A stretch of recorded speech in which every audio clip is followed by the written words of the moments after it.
आइए ललन टॉप अड्डे में मुलाकात करिए हमसे और सितारों के संग करिए सत्संग आमने सामने। 18, 19 और 20 नवंबर मेजर ध्यानचंद नेशनल स्टेडियम नई दिल्ली। रजिस्ट्रेशन फ्री है ललन टॉप ऐप पर।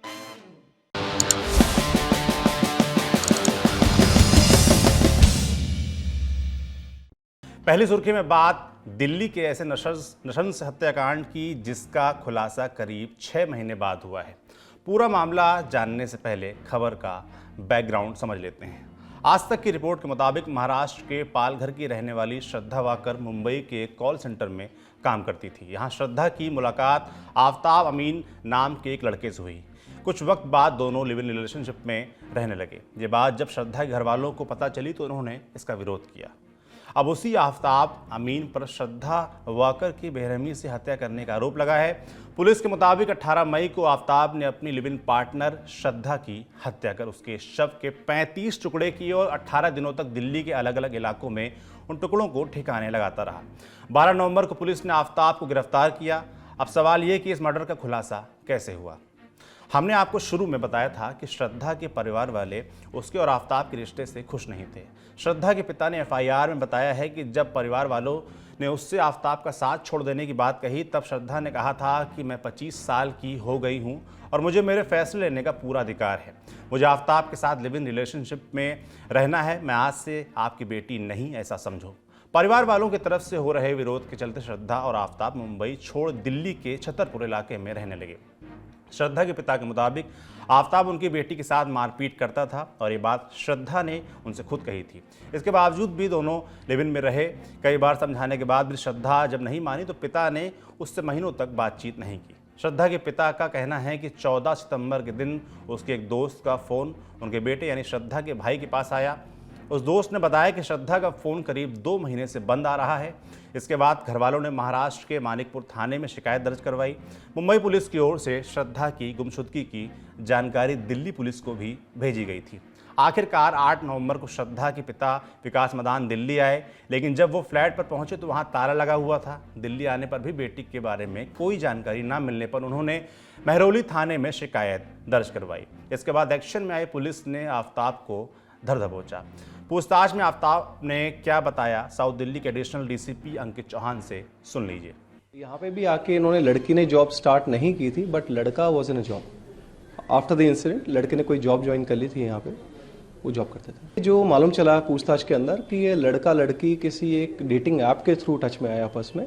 मुंबई में ही आए थे। देवर एंड लिव इन रिलेशनशिप वहाँ पे भी, यहाँ पे भी आके इन्होंने कंटिन्यू किया और उसके बाद इनके थोड़ा फ्रिक्वेंटली झगड़े होने लगे।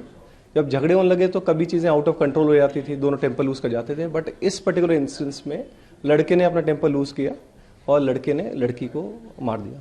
सर कब? लड़के ने जो बताया कि जब उस टाइम हो गया इंसिडेंट तो इसने लड़की की बॉडी फिर थोड़ा कट करके डिस्पोज करी। कहाँ डिस्पोज करी और क्या सर आप लोगों को बॉडी मिल पाई है? आसपास के एरिया में इसने अलग अलग पार्ट्स डिस्पोज करे और कुछ मिला है उसको। अभी it is yet to be confirmed कि वो बॉडी पार्ट्स किसके हैं, ह्यूमन के हैं, क्या है, आगे इन्वेस्टिगेशन का पार्ट है वो। पुलिस के मुताबिक आफ्ताब और श्रद्धा के बीच शादी को लेकर बहुत झगड़े होते थे। पूछताछ में आफ्ताब ने यह भी बताया है कि श्रद्धा उस पर शादी का दबाव बनाती थी, इसलिए उसने उसकी हत्या कर दी। आफ्ताब ने उन टुकड़ों को दिल्ली शहर के किन किन हिस्सों में फेंका है, पुलिस अब इसकी जांच कर रही है। दूसरी सुर्खी का संबंध सुप्रीम कोर्ट और जबरन धर्मांतरण के मामले से है। आज 14 नवंबर को सुप्रीम कोर्ट में जबरन धर्म परिवर्तन पर रोक लगाने की मांग वाली याचिका पर सुनवाई हुई। इस दौरान कोर्ट ने जबरन धर्म परिवर्तन को गंभीर मामला बताया। कोर्ट ने कहा कि सभी को धर्म चुनने का अधिकार है, लेकिन जबरन धर्मांतरण से नहीं। ये बहुत ही खतरनाक है।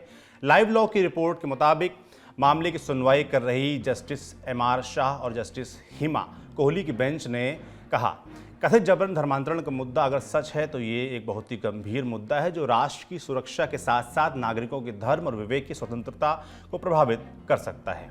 सुप्रीम कोर्ट ने इस मामले पर केंद्र सरकार से जवाब मांगा है। कोर्ट ने कहा कि केंद्र सरकार मामले में हलफनामा दाखिल करे और बताए कि जबरन धर्मांतरण की गतिविधियों पर रोक लगाने के लिए सरकार ने क्या कदम उठाए हैं। अब इस मामले में अगली सुनवाई 28 नवंबर को होगी। तीसरी सुर्खी केरल से है।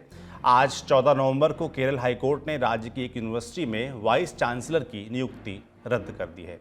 यूनिवर्सिटी का नाम है Kerala university of fisheries and ocean studies और वीसी हैं डॉक्टर के रिजी जॉन।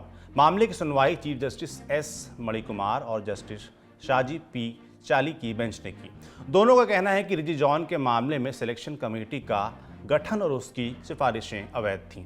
बेंच ने आगे कहा कि नियुक्ति में यूजीसी के मानकों का उल्लंघन किया गया है। साथ ही चांसलर को यूजीसी के मानकों का ध्यान में रखते हुए नए वाइस चांसलर की नियुक्ति करने का निर्देश दिया है।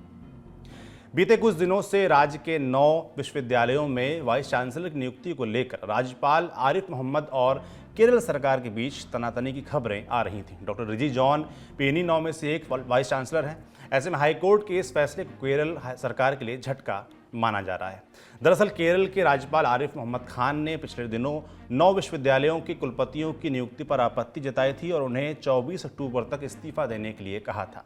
आरिफ मोहम्मद खान ने इसके पीछे सुप्रीम कोर्ट के उस फैसले का हवाला दिया था।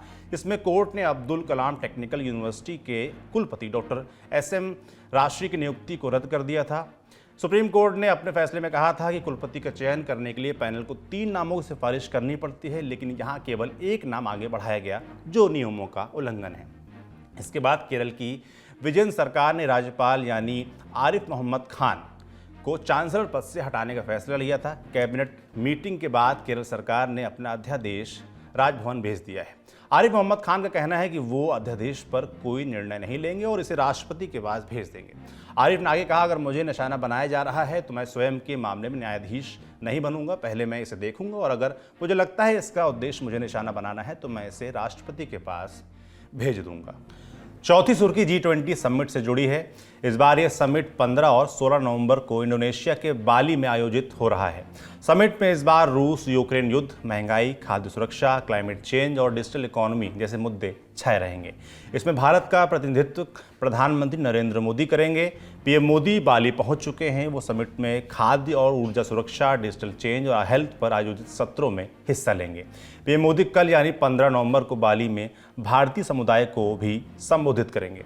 इसके अलावा वो समिट से इतर कम से कम 10 बड़े नेताओं से द्विपक्षीय मुलाकात भी करने वाले हैं। अभी तक चीन के राष्ट्रपति शी जिनपिंग के साथ उनकी मीटिंग तय नहीं है, हालांकि इसकी संभावना जताई जा रही है।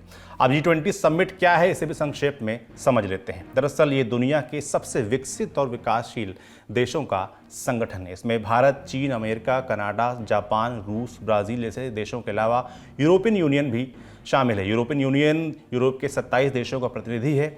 इसी वजह से G20 को सबसे अहम अंतर्राष्ट्रीय संगठनों में गिना जाता है। लगभग सभी बड़े नेता समिट की शुरुआत से पहले ही बाली पहुंच चुके हैं। इसी क्रम में 14 नवंबर को चीन के राष्ट्रपति शी जिनपिंग और अमेरिका के राष्ट्रपति जो बाइडेन के बीच मुलाकात हुई। बाइडेन के राष्ट्रपति बनने के बाद ये दोनों नेताओं की पहली आमने सामने की मुलाकात थी। बाली में आयोजित G20 समिट इसलिए भी खास है क्योंकि इसके समापन समारोह में भारत को औपचारिक तौर पर अध्यक्षता सौंपी जाएगी। अगले साल का समिट भारत में आयोजित किया जाएगा।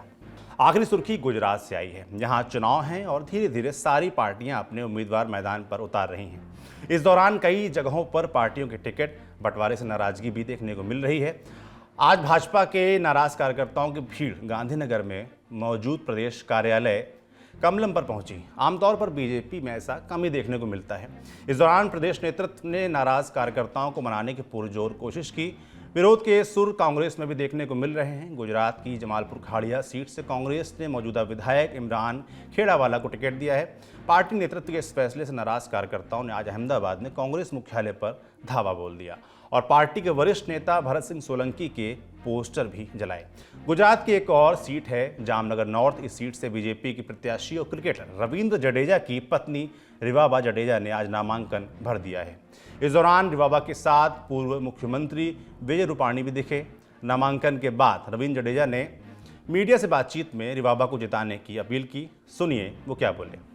बहुत ही अच्छा लग रहा है कि मैं अपनी वाइफ के लिए आया हूं और उसके लिए मेहनत कर रहा हूं और वो भी बहुत एक्साइटेड है कि उसकी लाइफ का एक चैप्टर नया स्टार्ट हो रहा है। देखिए ये T20 का ज़माना है तो डिफेंस का तो कोई मतलब ही नहीं है, तो पॉजिटिव और एटीट्यूड अपना पॉजिटिव रखना होगा और जितना आगे बढ़े उतना जितना वो सीख सके ये फील्ड में आके जितना लोगों से सीख सके। और भाजपा एक ऐसी पार्टी है कि सब साथ में मिलके काम करते थे, वो उनका एक बहुत ही उनकी ताकत है कि जब वो साथ में रहते हैं तो कोई भी दूसरी पार्टियों को वो अपने ऊपर भारी नहीं होने देते, तो वही उनकी ताकत है। तो वही उनकी ताकत कामयाब रहे और अच्छा काम करे और जामनगर के लिए स्पेशली उनका विकास आगे चलता ही रहे, बस वही उम्मीद करता हूँ। जामनगर की ये सीट इसलिए भी अहम है क्योंकि रविंद्र जडेजा की बहन नैनाबा जडेजा भी इसी सीट से कांग्रेस के टिकट पर दावेदारी पेश कर रही हैं। अगर नैनाबा को कांग्रेस से टिकट मिलता है तो मुकाबला ननद बनाम भाभी दिखाई देगा। रिवाबा के अलावा गुजरात के गृह राज्य मंत्री हर्ष सांघवी ने भी सूरत की माजुरा विधानसभा क्षेत्र से नामांकन भरा है। सांघवी 2012 से इसी सीट से विधायक हैं और इस बार उनका मुकाबला कांग्रेस के बलवंत शांतिलाल जैन और आम आदमी पार्टी के पीवीएस शर्मा से है। जिनको रील में देखा उनको रियल में देखो और फिर खूब सारे फूल पत्ते फेंको। ये मीटर बनाने के लिए था, पर कुल मिला के बात यह है कि गुरु आने वाली है मौज बहुत। तमाम लल्लन टॉप हस्तियां आ रही लल्लन टॉप अड्डे में, आप भी हंसते खिलखिलाते चले आइए, उनके हिस्से की बातें सुनिए, अपने हिस्से के सब सवाल पूछिए। और हम लल्लन टॉप वालों से मिलने का तो मौका है, वो जो चाय की पत्ती के साथ मग फ्री मिलता है ना, बस ऐसी मोहब्बत आपके लिए फ्री है हमारी। और फ्री है एंट्री, लेकिन डाउनलोड करनी होगी लल्लन टॉप ऐप, फटाक से रजिस्ट्रेशन करिए और फुर्ती में चले आइए। 18, 19, 20 नवंबर को मेजर ध्यानचंद नेशनल स्टेडियम नई दिल्ली में।